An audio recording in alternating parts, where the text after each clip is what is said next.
യാക്കോബ് ഒളിച്ചോടുന്നു. ഉൽപ്പത്തി പുസ്തകം അധ്യായം 31 1 മുതലുള്ള വാക്യങ്ങൾ. യാക്കോബ് ഒളിച്ചോടുന്നു. ലാബാന്റെ മക്കൾ ഇങ്ങനെ പറയുന്നത് യാക്കോബ് കേട്ടു.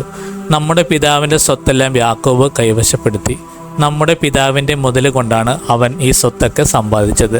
ലാബാന് തന്നോട് പണ്ടത്തെ പോലെ താല്പര്യമില്ലെന്ന് അവൻ്റെ മുഖഭാവത്തിൽ നിന്ന് യാക്കോബിന് മനസ്സിലായി. കർത്താവ് യാക്കോബിനോട് അരുളി ചെയ്തു, നിന്റെ പിതാക്കന്മാരുടെയും ചാർച്ചക്കാരുടെയും നാട്ടിലേക്ക് തിരിച്ചു പോകുക, ഞാൻ നിന്നോടുകൂടെ ഉണ്ടായിരിക്കും. യാക്കോബ് റാഹേലിനെയും ലേയെയും താൻ ആടുമേച്ചിരിക്കുന്ന വയലിലേക്ക് വിളിപ്പിച്ചു. അവൻ അവരോട് പറഞ്ഞു, മുമ്പത്തെ പോലെയല്ല നിങ്ങളുടെ പിതാവിന് എന്നോടുള്ള മനോഭാവം. എന്നാൽ എൻ്റെ പിതാവിൻ്റെ ദൈവം എൻ്റെ കൂടെ ഉണ്ടായിരുന്നു. എൻ്റെ കഴിവ് മുഴുവനും ഉപയോഗിച്ച് നിങ്ങളുടെ പിതാവിന് വേണ്ടി ഞാൻ പണിയെടുത്തിട്ടുണ്ടെന്ന് നിങ്ങൾക്കറിയാമല്ലോ. എന്നിട്ടും നിങ്ങളുടെ പിതാവ് എന്നെ ചതിക്കുകയും 10 തവണ എൻ്റെ കൂലിയിൽ മാറ്റം വരുത്തുകയും ചെയ്തു. പക്ഷെ എന്നെ ദ്രോഹിക്കാൻ ദൈവം അവനെ അനുവദിച്ചില്ല.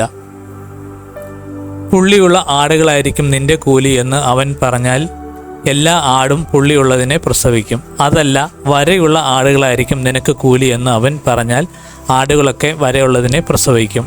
അങ്ങനെ ദൈവം നിങ്ങളുടെ പിതാവിൻ്റെ ആടുകളെ അവനിൽ നിന്നെടുത്ത് എനിക്ക് തന്നിരിക്കുന്നു. ആടുകൾ ഇണചേരുന്ന കാലത്ത് എനിക്കുണ്ടായ സ്വപ്നത്തിൽ ഞാൻ തലയുയർത്തി നോക്കിയപ്പോൾ ഇണചേരുന്ന മുട്ടാടുകളൊക്കെ പൊട്ടും പുള്ളിയും വരയും ഉള്ളവയായിരുന്നു.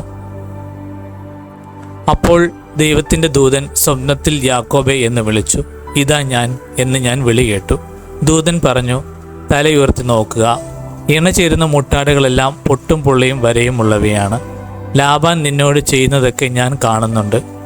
നീ കൽത്തൂണിൽ അഭിഷേകം ചെയ്യുകയും വ്രതമെടുക്കുകയും ചെയ്ത സ്ഥലമായ ബേഥേലിലെ ദൈവമാണ് ഞാൻ.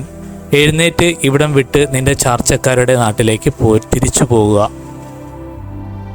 റാഹേലും ലേയായും പറഞ്ഞു, നമ്മുടെ പിതാവിൻ്റെ വീട്ടിൽ നമുക്ക് എന്തെങ്കിലും ഓഹരിയോ അവകാശമോ ഉണ്ടോ? നമ്മളെ അന്യരായിട്ടല്ലേ അവൻ കരുതുന്നത്.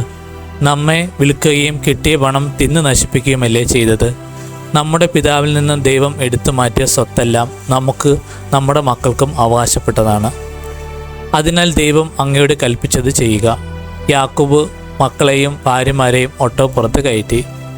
അവർ കാലികളെയും ആടുമാടുകളെയും തെളിച്ചുകൊണ്ട് പാദാൻ ആരാമിൽ വെച്ച് സമ്പാദിച്ച സകല സ്വത്തുക്കളുമായി കാനാൻ ദേശത്ത് തൻ്റെ പിതാവായ ഇസഹാക്കിൻ്റെ അടുത്തേക്ക് പുറപ്പെട്ടു. ലാബാൻ ആടുകളുടെ രോമം വെട്ടാൻ പോയിരിക്കുകയായിരുന്നു. റാഹേൽ തൻ്റെ പിതാവിൻ്റെ കുലദേവന്മാരുടെ വിഗ്രഹങ്ങളെല്ലാം കട്ടെടുത്തു. അരമായനായ ലാബാനെ യാക്കോബ് കബളിപ്പിച്ച് സ്ഥലം വിട്ടുപോകാൻ ഉദ്ദേശിക്കുന്ന കാര്യം അവനെ അറിയിച്ചില്ല. തനിക്കുള്ളതെല്ലാം എടുത്തുകൊണ്ടാണ് അവൻ സ്ഥലം വിട്ടത്. അവൻ നദി കടന്ന് മലപ്രദേശമായ ഗിലായാദിന് നേരെ തിരിഞ്ഞു.